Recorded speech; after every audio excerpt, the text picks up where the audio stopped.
Make a quick video here. You can't really see the smoke plume. Maybe you can around back here. Let's see. Let's come around the back of the bus and see if you can see it. Yeah, it's right. It's actually right behind these trees over here. The fire's back there. The wind is blowing a little bit this way. That could be bad. The only saving grace right now is that the fire would have to, if it came this way, it would have to go over areas that it's already consumed. So, but if you look up on the roof there, you can see. Let's see if I can zoom in right there. Can't really see. It's too. Oh, there we go. We can get a little. There's some ash up on the roof. It's been raining ash. So, just a little update. I haven't really done much. There's the Allison. Magnaflux the flex plate, and it's good. There's the back of the engine block. Barely see it. But it's good, so. I just got to get those bolts out. I'm fixing to head up to Napa, right where that smoke is, and go pick up the rear main seal. You can really see the ash up here on the hood. It's all over the place. So, and unfortunately some of this shit's been what's starting wildfires around here, these embers that fall down, but I think we'll be just fine. If need be, I could always grab the Suburban and yank the bus out here into the middle if I absolutely had to. But if the fire does start coming this way, it wouldn't take me but an hour to get this all hooked back up temporarily. And granted, those bolts were hanging out, but I do have some Loctite. I can put some Loctite on them and torque them down as good as I can get and have this sucker back together in about an hour and a half. And then I could drive it, you know. I wouldn't have the auxiliary shifter in, but the auxiliary is in drive right now, so I could still drive it just fine. Anyway, that's really about it for now. Got a lead on Real Chrome Grill, and Matt is going to send me a, Matt Gaines, he's going to send me a set of chrome headlight bezels, so pretty soon the front will be chrome.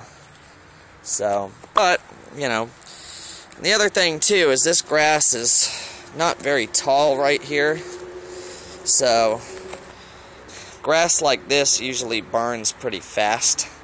So if the fire did get here, I mean, granted I do have these sheets of wood here. I don't know how well they burn, but I don't think the bus would actually catch on fire. I think the worst thing I'd have to worry about is lenses. So, and you know, that tree right there could be a problem depending on if the bus was upwind or downwind, but there's just really nothing here for the fire to consume that would, you know, destroy the bus, I don't think. I mean, the worst case scenario, I could have 6 blown out tires, a plethora of no lenses, especially my LED units back here. That would be really upsetting if they broke, or if they melted. But I do have enough. I have 4 units in the back of the bus that run on 1156 bulbs, so I have all my lenses in there, my old lenses that are still good. You know, all my clearance lamp lenses, loading light lenses, no big deal. So we'll just have to see what would happen.